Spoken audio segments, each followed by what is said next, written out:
What's up, everybody? P69 1000 here. Today I thought we would do a fun video on some cryptids, some really interesting cryptids. And these are going to be the creepiest 5 cryptids of New York. So this one's going to be fun and creepy. Let's get into it. Deep within the woods and in the tradition of the Iroquois people are stories of a dark being. It is one that historian and storyteller Mason Winfield says has been reported during times of trouble. He says that it looks like it is something that answers to human unrest. It is a tall, beastly looking figure wearing a stove pipe hat, and it's one that the Native Americans have named High Hat. As the Iroquois people will tell you, he's got a very sinister reputation. He's got a mouth of sharp teeth, and he is rumored to be a cannibal. While that thought may be horrific, the Iroquois believe he was once a witch in life and is now a feared and powerful dark spirit. The times he is said to appear are in times of unrest and misery. Michael Bastian, a storyteller and spiritual teacher who has a keen sense and respect for the realm beyond our consciousness, says many cultures have similar beings. The Mothman is one of the better known. And Bastian describes a dark traveler who has been spotted in the Tuscarora territory, who appears to be a similar entity. It's one that walks the roads or walks the paths at night, Bastian says. The traveler is said to be in search of those who are looking to cause trouble. When they encounter this and they tell the stories, there's an odd aura and a strange smell that just cannot be described. It would be like walking into an area with a decaying body. It is believed that High Hat is attracted to human misery, pain, suffering, and those that are lost and are out looking for trouble in the night. The Kinderhook Blob Monster. In the 1960s New York, no fewer than 6 witnesses encountered a floating, mysterious blob-like creature that was so terrifying, 2 armed men fled from it in terror. The story of this creature began in Kinderhook, New York. The first report from 1962 comes from a 10-year-old boy at the time and his 7-year-old cousin. The rest are from people who happened to be in the woods 7 years after, including one encounter as recent as 2017. According to Hellenbach and his cousin, they were walking in the woods when they saw the creature. He goes on to say, "When I was 10 years old in 1962, I was up in the woods behind our house with my cousin, who was then 7 years of age. We both heard this really high-pitched whistle noise. They looked for the source of the sound, and Hellenbeck described a white object peering at me from behind a nearby pine tree. He would later clarify the statement with, I say peering, but in fact, it had huge eyes. The 2 children hastily ran back to Hellenbach's parents' home. For 2 years, all was quiet, but then an unnamed man was hiking through the woods when he saw a, quote, big green or white blob floating toward him. It terrified him so much that he jumped over a pond measuring 6 feet across. He eventually mustered up the courage to return to the scene with this one skeptical friend armed with shovels and pitchforks, ready to confront the beast. The friend suddenly turned white as a sheet. he silently pointed ahead to a white shape which was hovering through the trees. They both lost their courage, dropped their weapons, and ran out of the woods. Some say the third encounter was in 1964, however, others place the third encounter in 1978. Regardless, this run-in with the beast was with Barry Scott and Russell Lee, who were both 14 years old at the time. According to them, the first sign something was out of the ordinary was the tramping outside of their tent. How can it both float and tramp is also a mystery. They peeked outside the tent and saw an entity almost identical to the other reports.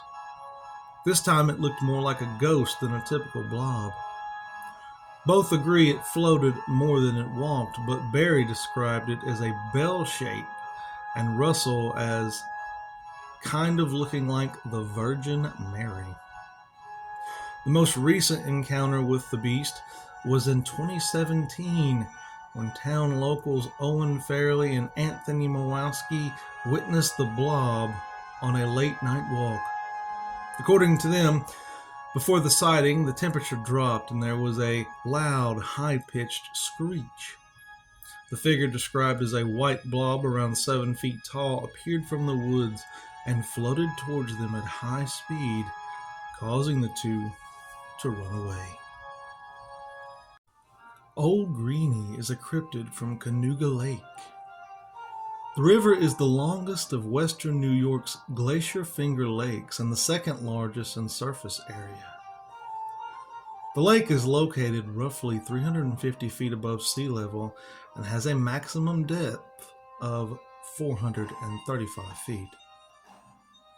Legends of a large serpent-like creature dwelling in this glacier lake can be tracked back to the 1800s. And according to a January 5, 1897 journal article, the journal reported that their staff has been living in daily anticipation of Old Greenie's appearance and have actually rejected assessments which would take them near the water's edge for fear of the beast. A story in that edition of the journal retold the tale of the Itikon who was diving along the lake's eastern shore with a friend when he saw what he knew must be a large, long sea serpent. Although a tramp who had also seen the creature later told the journal, reported that he believed it to be a sea serpent inhabiting Cayuga Lake, or as the paper dubbed the beast, Old Greenie. For several years, isolated reports of this single monstrous creature continued to be reported through the area. But it wasn't until 1929 that the journal reported the existence of two mysterious so-called sea monsters now living in Cayuga Lake.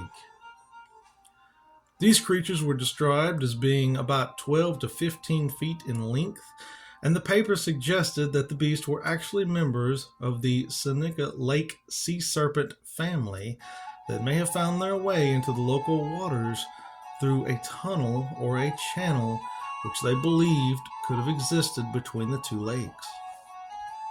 Recent scientific study, however, has disproven the existence of such an underground connection, and in 1974, a teenager by the name of Stephen Griffin was allegedly attacked by Old Greenie while swimming in the waters of the lake. He described his assailant as having an overall eel-like appearance, but its jaws were so powerful and snapped down with such tremendous force that the impact broke the boy's arm. One of the last known documented encounters with Old Greenie occurred in 1979, while Jack Marshall, owner of JT Marshall Professional Diving Service, was boating with some friends on the lake. While cruising the lake, Marshall saw what he believed at the time to be a large fallen tree directly in the path of his boat. He shouted back to the driver of the boat to cut the engines and stop before the boat collided with it.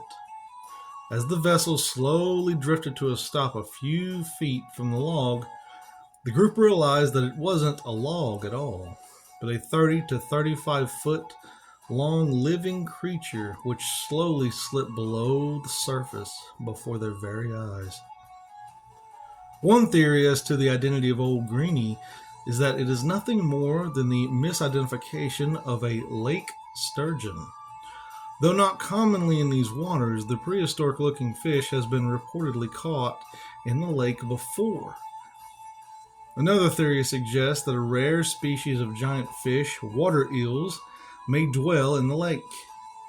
Then there are those who have seen the beast who, although not sure exactly what the beast may be, are sure that it is not a fish or an eel, but something a lot more terrifying.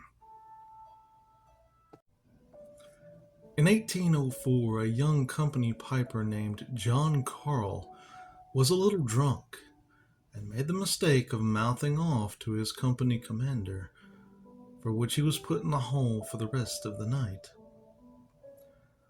John Carroll was alone in a dark cell when from out of nowhere this small, scary-looking creature appeared outside of the cell. This terrifying-looking creature with glowing eyes, pointed ears, and sharp teeth told John that if he didn't whistle a song for him, he would be tortured to death. That night, John Carroll made up a song called Carroll's Thoughts on Eternity and whistled it for the goblin. After doing so, the goblin smiled at him, bowed out of respect, and walked away. The song was later played by actual musical instruments because John Carl had written the song down after his terrifying experience. You can listen to this instrumental today if you research Carroll's Thoughts on Eternity. However, the hobgoblin was not done yet, and in 1812 a soldier was on guard in the graveyard outside of the fort during a lightning storm when he saw a being staring at him in the darkness. The soldier said, "Halt! Who goes there?" But at that very moment, lightning struck and lit up the sky and the ground. And once the soldier realized what he was seeing, he fired his musket at the creature, and he ran straight into a barrack and knocked himself unconscious. Once he came to, he told his sergeant he saw a hobgoblin. This was the last known reported sighting of the hobgoblin of Fort Niagara. During the mid to late 19th century, there was a very popular urban legend among the people of Bowery on the Lower East Side of Manhattan about a small, hairy vampire who targeted local dive bars named Ludwig. According to legend, Ludwig was only around 3 feet tall, incredibly hairy, and looked similar to a gnome. Unlike your classic Dracula, who relies heavily on his sex appeal to woo unsuspecting women, Ludwig had to take a very different approach. He was far too short and ugly to seduce women and too weak to tackle a fully grown sober man.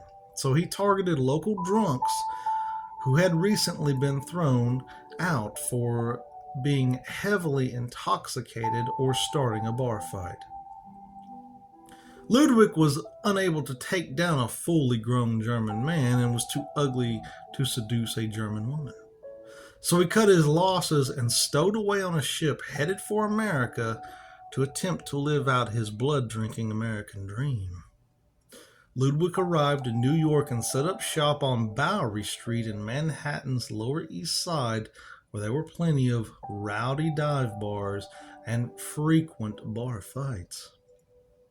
According to his victims, Ludwig would wait for a bar fight to break out in the Bismarck Hall of the House of Commons, two defunct bars he was alleged to frequent, and would sink his fangs into the drunk and disorderly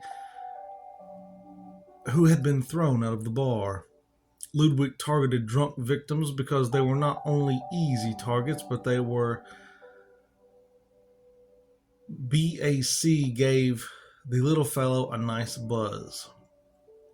Unlike some vampires, Ludwig was kind of a chill dude who wouldn't kill or turn his victims into vampires. He would just take a pint for himself to get a hell of a buzz off of his very drunk victims.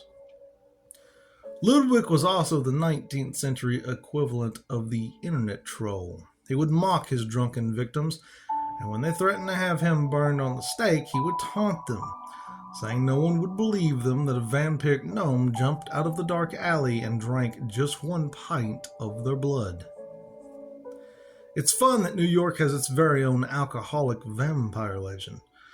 But what's not as fun is that Ludwig might be a little bit more real than we would all like to imagine, considering that several victims came forth in the day and did file police reports saying that they were attacked by a small man who drank some of their blood. What's up, everybody? That was my video on 5 creepy cryptids from New York. I hope that you guys enjoyed it. That was a lot of fun to do. Ludwig the Vampire. That guy was so much fun. I had to include him into the video. I just came across him randomly. It's a little known legend in New York. But that's a kind of a imagine a vampire that doesn't really want to kill anyone. He just wants to get drunk. Because he's a vampire, I would assume he can't get drunk off of alcohol, so he has to do it on your blood intoxication level. That was a lot of fun. I liked Ludwig the Vampire. That's one of the more interesting monsters I've ever covered on this channel. Kind of a cute little dude there, so I thought that was very funny. But I hope you guys enjoyed this, man. And I'll see y'all next time. Peace, love. I love you all. Hope y'all have a great day. And if you're getting out there and you're enjoying your life, and you with a fine girl, you know what I'm saying? You a dude out there and you with a pretty woman, and you going to bars and clubs. Yo, man, you better be watching out for Ludwig the Vampire, man, because he'll embarrass you in front of your girl, man. He'll drink some of that blood, bro, just to get drunk. He won't even finish you off. Turn you into a vampire. You don't get nothing cool out of it. He just gonna get drunk, you know what I mean, off your blood. Peace, love. I love y'all, man. Have a great day. See y'all next time.